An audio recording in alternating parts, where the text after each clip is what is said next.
This is the Retirement Solution Podcast with financial advisor Jon Hicks, founder of J. Hagan Capital. And we hope that your day is off to a great start. So glad to have you spending some of it here with us on the Retirement Solution with financial advisor Jon Hicks, founder of J. Hagan Capital. Oh, that is a very sporty. Is that shade of watch? Is that red? Is that pink? What am I seeing on your wrist there, sir? We're going with watermelon. Is it watermelon? I'm trying to attract some of those summer vibes. Yes. Now that we've gotten a little bit more stabilized weather. There's no snow on the ground, but I'm also trying to get through some of this spring pollen issue, right? Mm-hmm. So I'm trying to pull in the summer a little bit more with this nice watermelon hue. It's a lovely tone on you, sir. I do enjoy that. Oh, yes. Have you had your colors done? You know, the new social trend is getting your colors done. Looks lovely. Yes, I just had my colors done. Perfect. And they said that a watermelon shade wristwatch is exactly what you need to bring out the rosiness in my cheeks. And here we are. We're all in it together. Glad to have you with us here on the radio today alongside financial advisor Jon Hicks, founder of J. Hagan Capital. I'm Heather Branch here on the radio each week working with Jon to unpack some of the things that you're seeing in the news, hearing from friends, coworkers, family about what it all means when it comes to your money, your savings, and your financial future, thinking about your retirement. So as you're listening today, if you've got questions, if you're ready to set some time on the calendar to start the conversation with Jon and his team, you can give us a call anytime at 502-317-0840 to set that time on the calendar, or find us at retirementsolutionradio.com. So something else that we've been talking about the past few weeks here on the radio, Jon, is how you took a fun trip to Nashville. Country Radio Seminar is a huge gathering that happens every year for the entire country music industry. But you had what can only be described as maybe one of the most awesome opportunities and conversations that I personally have known you to have when you met retired Army veteran Shiloh Harris, who, while serving in Iraq, he was in a truck that was struck by an IED and suffered catastrophic physical and emotional injuries that he still continues to recover from. So this is just a little clip of the conversation that you and Shiloh had together, Jon. Well, thank you for your service, first and foremost.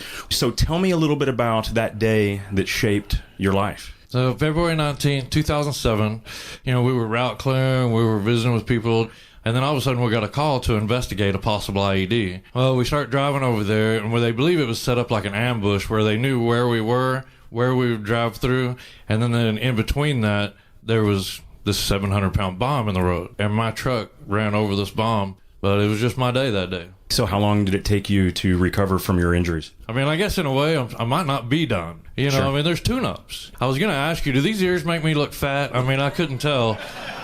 So I swear, I feel like when I put ears on, I add 10 pounds, I'm like... that is amazing. So when you are recovering, what gave you that feeling, that mission that you wanted to go out and help other wounded veterans like yourself? I have a lot of joy in my heart. I do. And yes, I've been through the stuff, but here's the thing is, I'm still here. And I have to trust that God has a plan, that I survived for a reason. And so I've just kind of taken that as a mission to go out there and just serve and show people that, the way that you look isn't as important as what you do. What you do and what you say are some of the most important ways to show that you love, that you care. And I'm just happy to do it, man. And I go out there and sometimes I'm not even really doing anything. And people are like, dude, you just changed my life. And I'm like, I'm glad I did. Thank you. So that was Jon's conversation with retired Army veteran Shiloh Harris. The joke there was Shiloh lost both of his ears, I think, in the explosion. So now he has prosthetic ears on that he wears. Absolutely. And I know... First of all, let me say that there was much more to that conversation that we are posting in full to the podcast. That was just the tip of the iceberg. I know. The Retirement Solution, just search wherever you listen to podcasts. We'll also just go to retirementsolutionradio.com. We've got links to the podcast. You can listen to the full conversation that way. Jon, talk about what it is to be with somebody, sharing that same space with somebody who is just so inspiring. So it's amazing. So when I went to Nashville, I had no idea who Shiloh Harris was. Yeah. Had no idea his story. All that I heard was, hey, there's this just really unbelievably, wonderfully genuine human being that I think that would be great if you talked to. And I was like, sure, I had no idea. Right. And it's like, yeah, he was a former veteran and, was in the Iraq War or is the war in Afghanistan. And we just think that you would get along with him real well. So I ended up having breakfast with him. And when I first met him. Oh, so this was the official interview part. You guys had a whole conversation before. Oh, yeah, breakfast before then. Aww. Yeah. So, but when he first walked in the room, it's unmistakable, right? You see someone that has gone through unbelievable physical hardship. He was in a van or his truck that was struck by an IED, and he said 700 pounds. So this was a big enough explosive to have taken out a Sherman tank. No problem. Right. And he was one of the lone survivors in that situation. But here's what got me, and this is what started off in the conversation. Yeah. I asked him what made him decide to be a soldier. And he said, well, I was 27. I went to sign up the day after 9/11. He said, because after 9/11, I just felt this unbelievable duty to protect our country. He felt a duty to do that. Yeah. And he, even to this day, feels like he has a duty to help these wounded warriors, these people that they're veterans. And sometimes they're not necessarily forgotten. People don't know how to help them. Yeah. And a lot of, one of the things that Shiloh said was, his recovery may not be over physically. He's done as much as he can.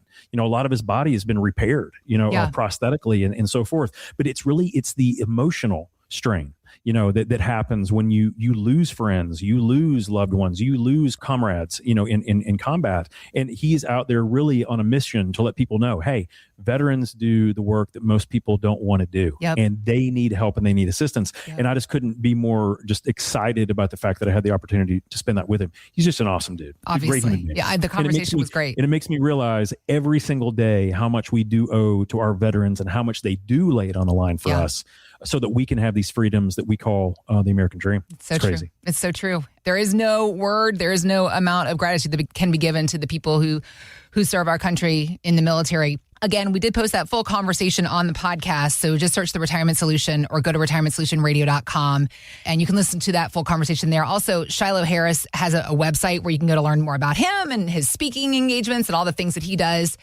He spells his name Shilo Harris. So it's shilohharris.com, and you can learn more about him there.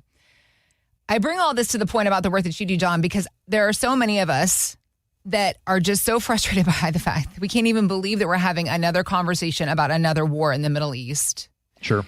It's the never-ending story, it seems. And people are, I don't want to say scared, I don't want to say terrified, I don't want to use inflationary words as such, but what it means for people particularly close to or near retirement and all the market fluctuation that we've seen. That's the thing about war. It affects everything. What we're seeing happening in Iran and all the market fluctuation and the cost of oil, it's making a lot of investors have this analysis paralysis. They're like, well, I'm going to wait till the White House administration changes or till the war ends or till this happens or that happens. Yet, that's not what we should be doing. So that's what I wanted to ask you. What do investors do now?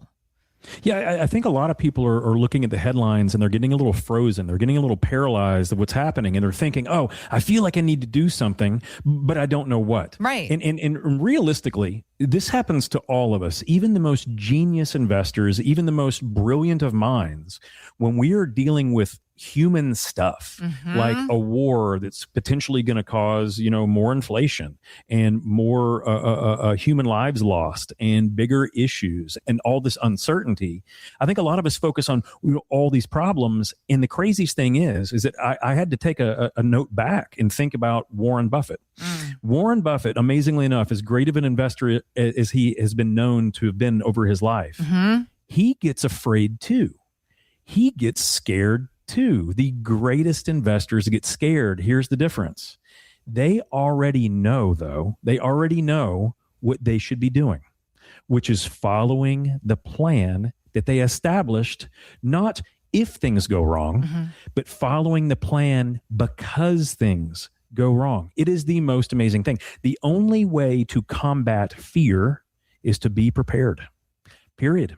We are always going to have those fears, no matter what it says. I have a 16-year-old daughter who's just now getting ready to start driving. I mean, she has her license, and we're slowly giving her a little bit more room to go and flex that freedom on her own. Yeah. But I cannot tell you, and every parent out there knows, that fear is real. Yeah.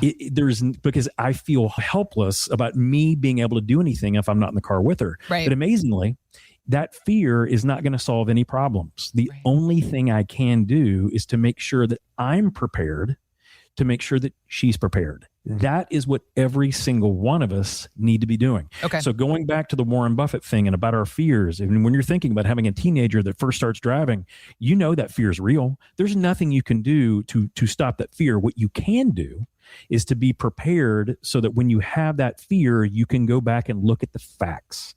And if you've trained someone well, and in this situation, Warren Buffett, he had trained his mind. He had trained his emotions pretty well. But the craziest thing is that he knew he wasn't risking money that he couldn't afford to lose. There's the biggest point. Okay. So as all of us use this as an inflection point, whether this is a short war or a long war, we have no idea what's going to happen. Maybe the ceasefire will end up truly being a ceasefire, or maybe, unfortunately, like we've learned from the Middle East, this goes on for years. We don't know. What we can do is every one of us, look, how much do you have at risk? Can you afford to lose the money that you have at risk? Because the closer we get to retirement, 3 to 5 years of retirement, or we're already in retirement, we don't have the time it might take for things to rebound. So we have to know, are we risking too much? Because one of the greatest things that Buffett ever said was, a smart man doesn't have to be a genius at investing. It's really about making not the best decisions. It's about consistently not making poor decisions. Okay. And poor decisions are always usually based on emotion. Got it. If you know that you cannot afford, let's just use a number real quick. Let's say that you've saved $1 million in your portfolio, and that will sustain the amount of income that you need to stay retired for the rest of your life. So technically, think about it, guys. In that situation, you have won the retirement game. The only thing that can derail you from that is if you lost a portion of that $1 million.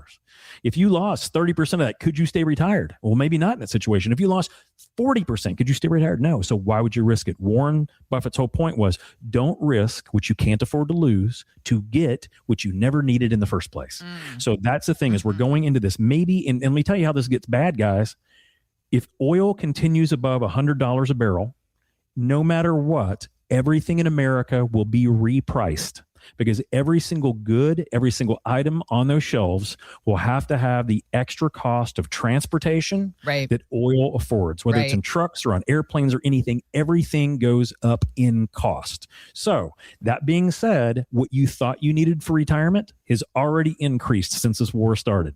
The question is, how much further is it going to keep going up? Okay. And if prices keep going up, the Fed can't drop interest rates. By the way, that's the only thing that got us out of the last major debacle we had in the United States. The Fed was able to cut interest rates, and right now, I don't know that they can. So those two things combined is why Goldman Sachs says there's up to a 30+% chance of a real recession, if not a depressionary environment, if we don't fix things. So here's the point. Is that meant to be doom and gloom? No, exactly opposite. What that's meant to do is to let us all understand the one thing that every one of us can do right now at this exact second is figure out, do we know how much our retirement portfolio is at risk? And can we afford to lose it? That is the first thing, because if you have a number that you know you need and you're risking too much, guys, call my team right now. Find out what you can do to fix that. It doesn't mean you put it under the table. It doesn't mean you put it in a coffee can and bury it in the backyard. It doesn't mean that. It simply means know what you can afford to lose. And if you've already won the game, don't risk what you can afford to lose to get what you never needed in the first place. That's what every one of us can do right now. You've heard about this huge production that is the Odyssey movie that's coming out this summer, right? The Odyssey, like Homer, the Iliad, the Odyssey. They're making. Have you not heard about Homer? this? No. Oh my God, it's going to be huge, John. Matt Damon is Odysseus, Tom Holland's Zendaya, Robert Pattinson, Anne Hathaway. I mean, are you serious? I'm dead serious. It's coming out in July. I can't believe you even heard about it. Well, no, but most people didn't realize that the last time that they did a Homer version of anything, I think it was the Odyssey, was Oh Brother, Where Art Thou? People don't realize that was actually, that was based on the Odyssey. It was such a great movie. Movie aside, if you perhaps studied the Odyssey or Greek mythology at all in high school and you wondered what the heck, why, and what purposes it's going to have in life, well, there's morals to be learned, everybody. Always. Particularly, you may remember the sirens. They had these beautiful voices, so hypnotic that the sailors would just be lured in by the sweet songs of the sirens, and they would go crashing on the rocks and the cliffs to their death, to their perish. Sure. The way we're bringing this back around to you, sir, is because it's not unlike being lured into financial circumstances that have happened to good and smart people in this world. They get pulled in by promises of quick and easy gains, a fast buck, a fast win, but the price that you can end up paying, it can be brutal. It can be detrimental to somebody. So what do we need to watch out for? Are there too good to be true pitches that you've seen out in this world that you want people to know about, to be aware of? I'd say that about 90% of financial products are sold the wrong way. I think that they're mostly sales pitches that really don't materialize in anything good for the client. You know, one of the things that I've learned over the past, 25 years, 26 years of studying this stuff is that when you study actual investor behavior, no matter how smart an academic is, no matter how much they put into it, no matter what the perfect scenario is to create the most income or the most growth, or take your pick, almost always they fail in the long run because people can't stick with it. That's the biggest thing. It's the craziest thing. The most perfect plans, the most perfect investment portfolio in the world will probably fail if you're not prepared to stick with it. That's just how it goes, right? And I think about this all the time. So Bill Gates is not one of those people that I talk about often on the show, but Bill Gates, the founder of Microsoft, actually did an interview with Warren Buffett. It was Gates wanted to do it. Bill Gates said, I think this was in the late 1990s. He said, I want to talk to the world's greatest investor. And this was before Bill Gates was, I think, the second or the third richest man in the world. He was good, but he wasn't quite that high. And he's like, I want to know from the world's greatest investor how I should do things. And Buffett said something miraculous, which is always what Buffett did. He said, if you have the most boring investment strategy in the world, you're probably the richest person in that room. And I thought, there's no truth to that. There can't be truth to that. Over the past many years that I have studied finance and investments theory and all these things, there is unbelievable truth to the line. The richest people often have the most boring portfolios. Now, that is the opposite of Homer's siren song. It is the opposite, which is crypto is going to the moon. Right. You can make 7,000% returns in a day. Or I'm going to buy this house and I'm going to flip it. I'm going to flip this house and I'm going to triple my money. Or I am great at cooking. I'm going to start this restaurant. I'm going to invest my money in this restaurant and I'm going to make billions of dollars like Wolfgang Puck and Emeril Lagasse and Bobby Flay, because it's the sex appeal, right? There's just something sexy about it.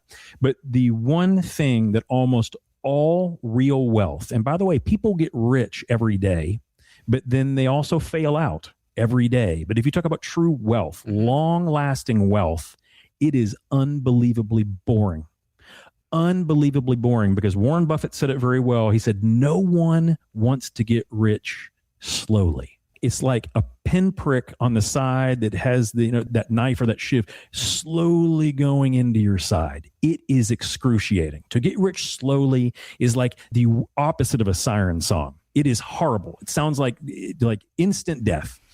To get rich quickly, to think that there's a fast track to wealth, to think that riches can be beyond your wildest dreams and can be done tomorrow, is unfortunately what we all go for. And that is the siren song. So most financial products not used correctly are going to be failures and they're going to be abominations. And so many people that own blank blank fund or blank blank bond or blank blank cryptocurrency, take your pick, any of it. Some people get in at the right time. And some people get in at the wrong time. The exact same investment will have huge winners and huge losers.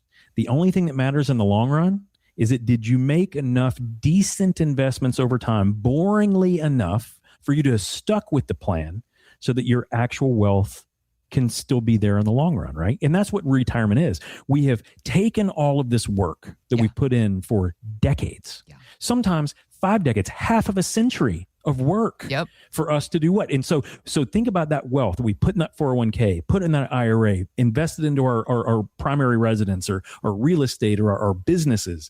Was that built overnight? Absolutely not. It took decades, half of a century for many people. It took forever. And so the amazing thing is to think that an investment is going to double it overnight. Guys, from our own practical experience, we know for a fact it doesn't work that way. It just doesn't work that way. So when I hear people say, oh, you get, this is the greatest product ever. This is the greatest strategy ever. This one never fails. This has never had a down, whatever. Guys, someone just hasn't owned it long enough. It will always ebb and flow. And the question is, are you convicted enough to stay with it long enough for it to work? What I have discovered is that most people cannot. The people who say, I'm the greatest risk taker, I want to be the home run hitter, I want to be the Babe Ruth, after the second strikeout in a row, they give it up. They give it up. They don't even do with it. So the same thing about investments. You need to invest in the things that you can stick with, which often means you need to understand it. That is really the plan on how you get rich, quote unquote, or get wealthy. You have to do it over time. Because it takes time for compounding. You have to allow it time to compound. That's the only way that it compounds and makes us wealthy. Jon, the guys and gals that you're working with, it's not about getting rich anymore. They are. They come to you. They've got the $1 million. They've got the $5 million. They got the $10 million. It's like, I want to stay this way. And by the way, the exact same things that got us wealthy are often the opposite of what we need to maintain and sustain that wealth. And believe that's it or not. The whole thing about retirement is it's so different. It's such a different game. But there are still people out there going, oh, I see you over there with your $2 million that you work so hard for. Hey, come here. Let me give you this thing to make sure. And it's the same bait and switch tactic that can happen to us in retirement. It always is. And so it's never about the products. Financial products are just tools. Literally, if you don't know how to use a hacksaw, it doesn't matter that you have access to it. If you don't know how to use a hammer, it doesn't make any difference if you have access to it. Every single financial product is just a tool. The question is, do you know how to use it? And that's really what it boils down to. The greatest investors that I've ever run into are the ones that didn't focus on it. They didn't sit there and analyze it every month. They didn't look how it's comparing to its Lipper peer group average. It makes no difference. All they say is, do I understand what they do? This is the Warren Buffett structure, right? Does he understand what they do? Yeah. Are they doing it just as well as they did it yesterday? Yeah. Would you go out and buy that product tomorrow if you were to want to buy it, like Coca-Cola? He loves Coca-Cola because he drinks it every day. He also eats McDonald's every day, or at least he did up until a few years ago. Right.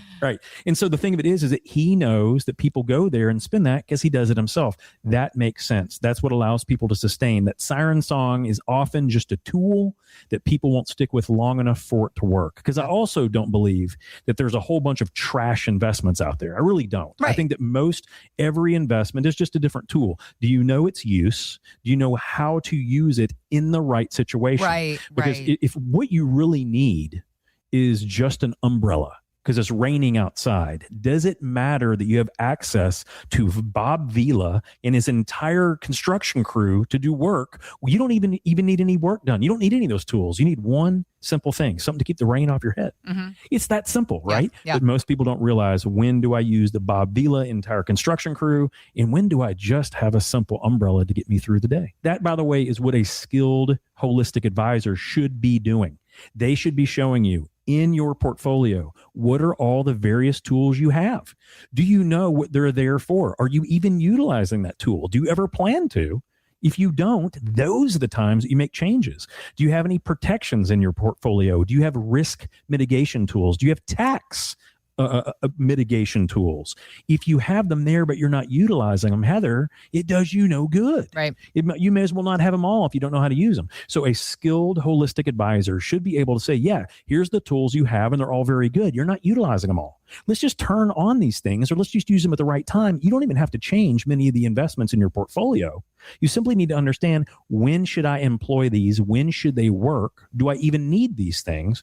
And again, that's what a skilled advisor can do, not a product salesperson, a process-driven advisor. That's what we want. We want process over product. If you maintain that, you will, in the long run, not only achieve wealth, but maintain that wealth. Wanting to understand what your options are as far as tools available to you, how to implement them, how to best utilize them, that's what Jon and his team can show you. Give us a call, 502-317-0840. If you're near or already in retirement, if you've saved at least $500,000, that's where you're really going to see the power of the kind of planning that Jon and his team do take effect.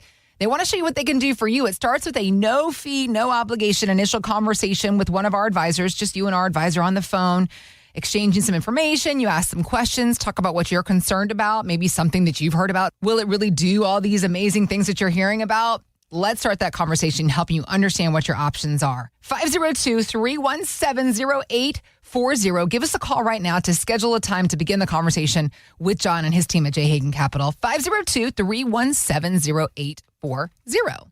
Right now, it may be one of the best windows in recent years to make a Roth conversion.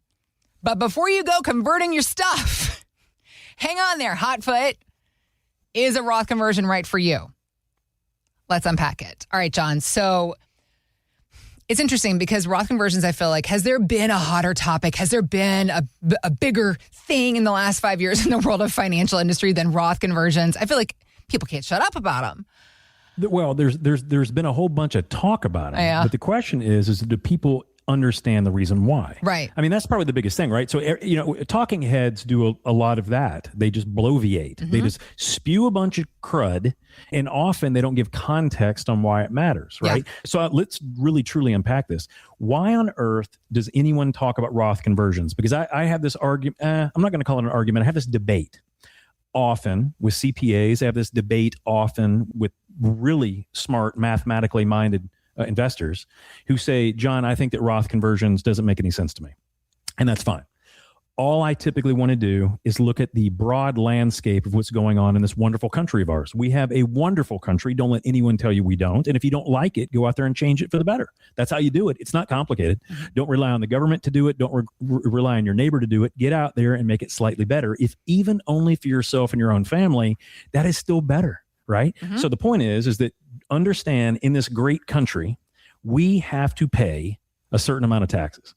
What we pay in taxes is very different for all of us because they give us the rules and we have to stay within those rules unless we want to be in an orange jumpsuit. Most of us do not want to be in an orange jumpsuit, so we follow the rules of taxes. Now I'm going to get into the Roth conversion point. Yeah. Now, why do so many people say that Roth conversions are probably the thing to do right now? Well, ladies and gentlemen, if you haven't noticed, we are spiraling out of control on how much our government is spending, and we are not spiraling out of control on how much we are receiving to the Treasury, which means we're running deficits every single year. This was before the Iran conflict. We were running trillions of dollars of deficit spending every year, which means it's money we don't have to pay for the things we're using. If we did this in our own house, Heather, if you went into your household, let's assume you didn't have any credit cards. Let's assume that you brought in $1,000 that week, but you spent $1,100 on stuff. What are you going to have to do? What are you going to do? How are you going to maintain that? You have to take a loan, right? Right. You're going to have to get. And what happens if at a point in time, companies or banks or institutions decide not to give you a loan? What are you going to do? You're going to sit there in debt, and that debt's going to grow. Right. And that debt can be unbelievably crippling to a country, to an individual, to an economy. And that's where we are. We're at a point now where a whole bunch of the world does not really want to buy more U.S. debt. They don't want to give us money for us to live like we do. That's what's happening. We're seeing it right now. We're having to pay more to our debt holders, which are the people that buy U.S. treasuries. We're having to pay them more than we would like to for them to give us money. And guys, we're at a point where most genius economists are saying, yeah, we're not going to be able to do this much longer. We're not going to have enough money to come in to pay for Social Security, Medicare, and interest on the debt alone. We're not going to have enough. This is a problem. So what we're anticipating, and what almost every economist that I listen to is anticipating, is that tax rates are going to go up, and not just a little bit. They may go back to where they were in the 1960s. And ladies and gentlemen, let's remind us, in the 1960s, the highest marginal tax rate was 92%. If you made a certain amount of money, which happened to be $200,000, if you made over $200,000 in that year, you would have a 92% tax rate on everything over $200,000. Every dollar. So if you made $1 more than $200,000, then you only kept 8 cents on that dollar per the federal government. Now, depending on what state you lived in, you would potentially also have to pay a state tax. Right. This is why, by the way, if we remember, and I love history because it forces us to recognize why things happened, and then we're also doomed to repeat it again if we don't learn. Ronald Reagan ran for office because he had time, because he made 2 movies a year. He made about $100,000 a movie. And after 2 movies, if he made 1 more movie, he gave 92% up to the federal government. But if you remember, Ronnie lived in California. And at that point in time, California's state tax was 8%. Literally, Ronald Reagan would have kept no money. He had nothing left, no matter how much he worked, over 200 grand if he kept working. So he didn't. And that gave him time to run for office. Got it. To fix the very thing we're talking about. The fact that those tax rates stop hardworking, productive Americans from creating a better economy. That's the whole point. So he got into office to stop it. We are at a point right now where we do not have enough money coming in to pay the bills. And what does that tell me? We're probably going to have to go back to what Reagan dealt with in the front end. We're probably going to have to go back to 40, 50, 60, 70% tax rates on our highest producing people in America. That is a travesty, but it's bigger than that, because Heather, what almost never gets talked about in the 1960s was not the fact that the tax rate was 92% for the rich. Most people out there going, well, heck, they were rich, John. Who cares? Let those rich people deal with rich people problems. More money, more problems. Give it all to the government. I don't care. I don't get none of it. That's what they're thinking. Here's the problem. The lowest, and this is the most important part, the lowest tax rate in the 1960s was 36%. Right. That is the crippling factor. Because when you look at how much money the government makes off the rich, it is a pittance and compared to what it makes off the middle class and lower classes. It's the truth. The majority of the money that comes in comes from the majority of people. It's just how it goes.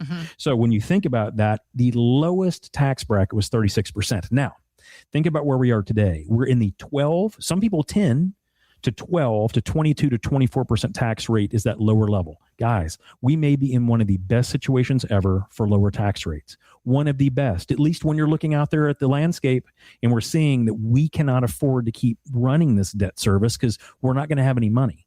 The government may have to increase taxes. And it's not just me saying it. It's not just the experts I listen to.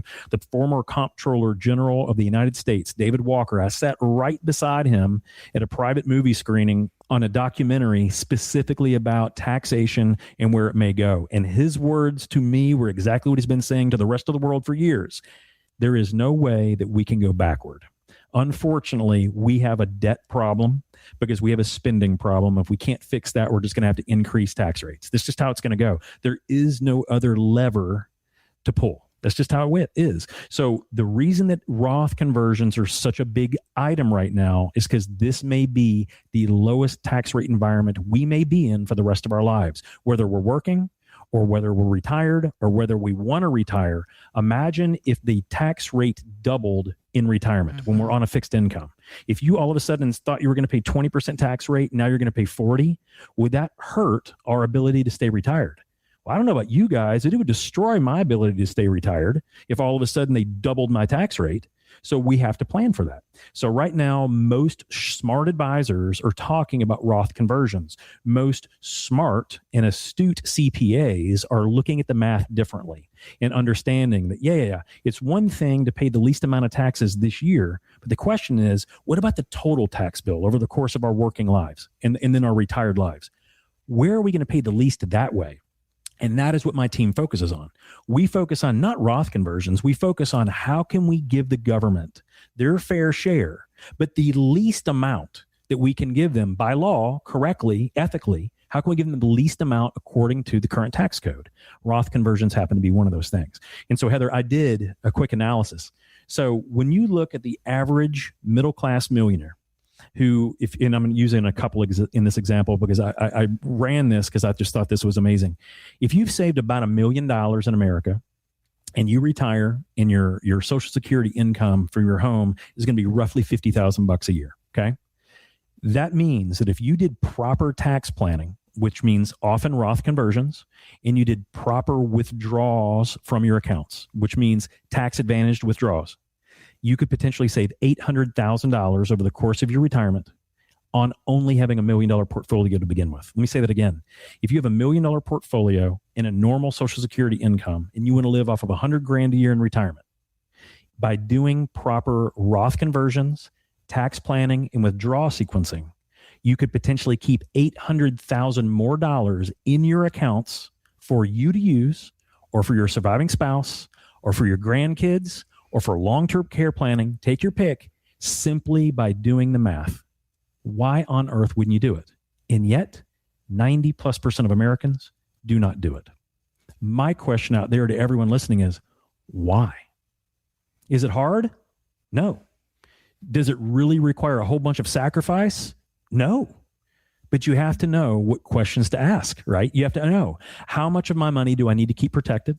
How much income do I want to live off of? And that means, what's the floor? But then how much could I really spend if I wanted to? If I wanted to be all highfalutin and live, great in the first 10 years of retirement, what would that look like? And then how do we keep the majority of it in our pocket, not of Uncle Sam's? Those big three are huge. And that defines that tax strategy that we always talk about on the show.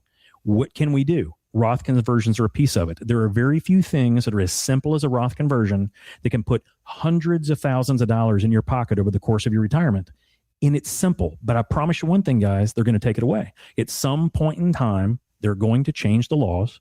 They're going to change the rules, and we probably won't be able to do it. But that hasn't happened yet today. So that's why it's getting so much traction, Heather. That's why so many people are talking about it.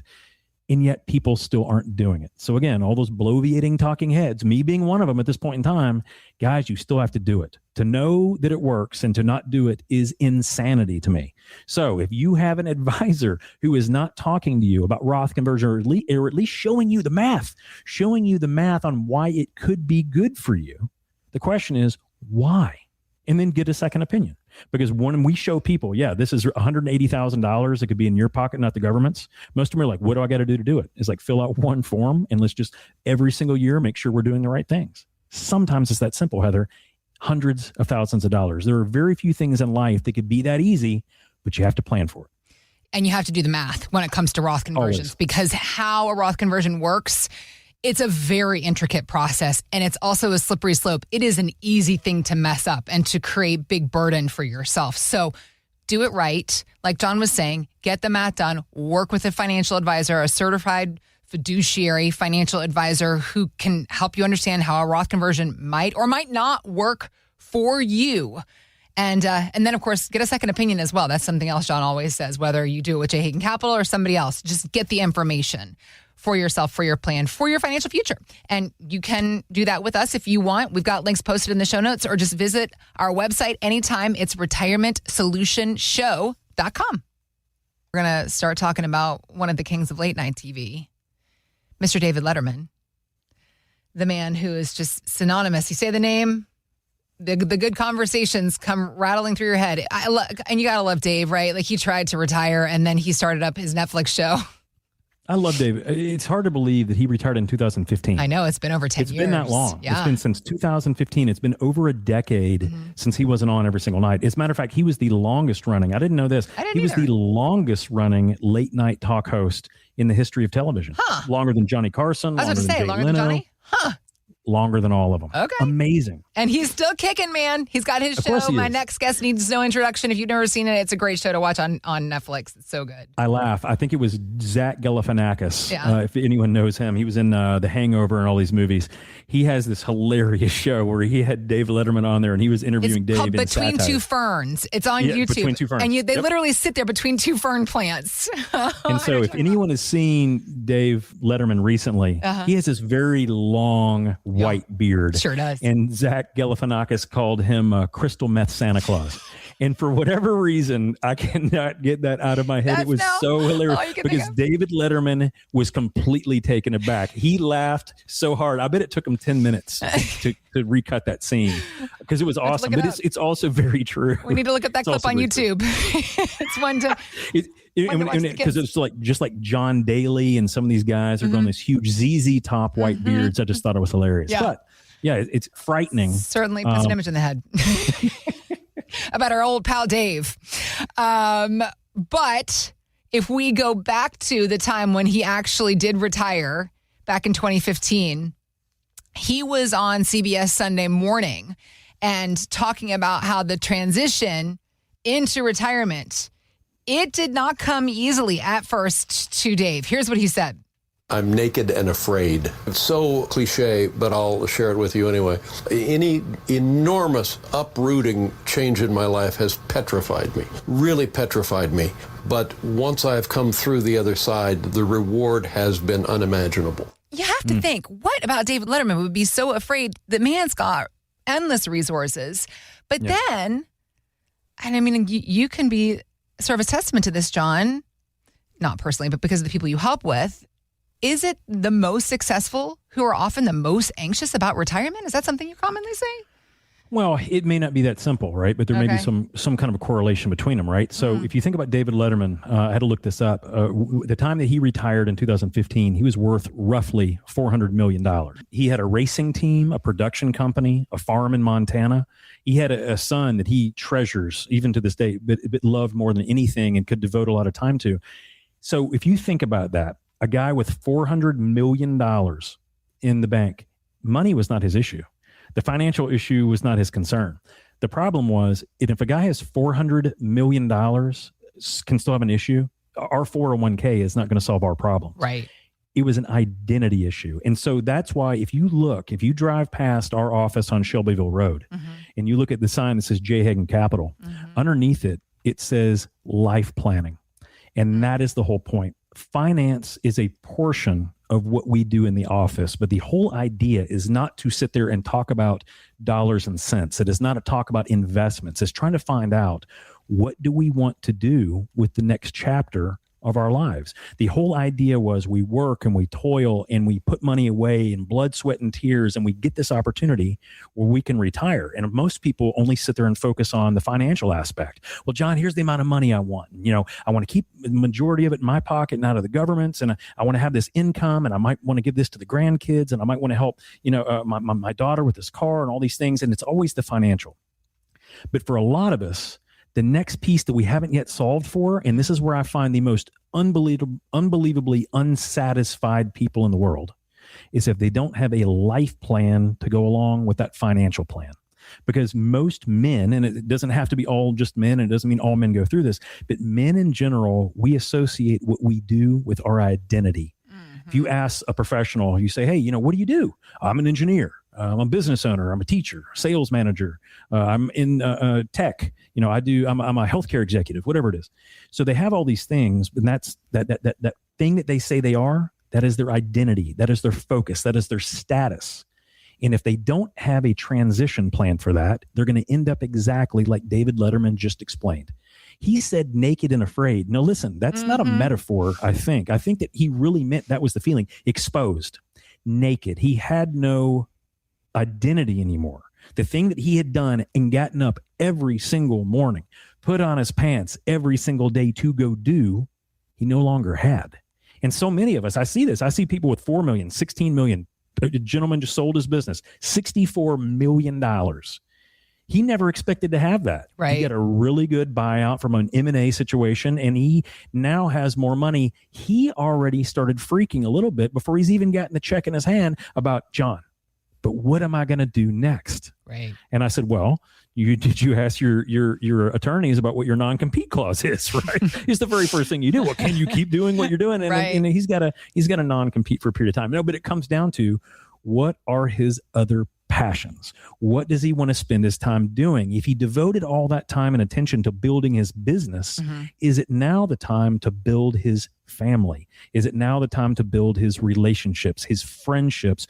What is it now time to build? Because just because we retire, and by the way, I do think that retirement is a dirty word in some contexts, because it implies that you're hanging it up and you're done. Guys, the greatest things that I've experienced recently are people that finally found their passion again. Maybe they were business executives. Maybe they were physicians. Maybe they were surgeons. And now they have a new passion in whatever that next thing is. I've met surgeons who have now become artists.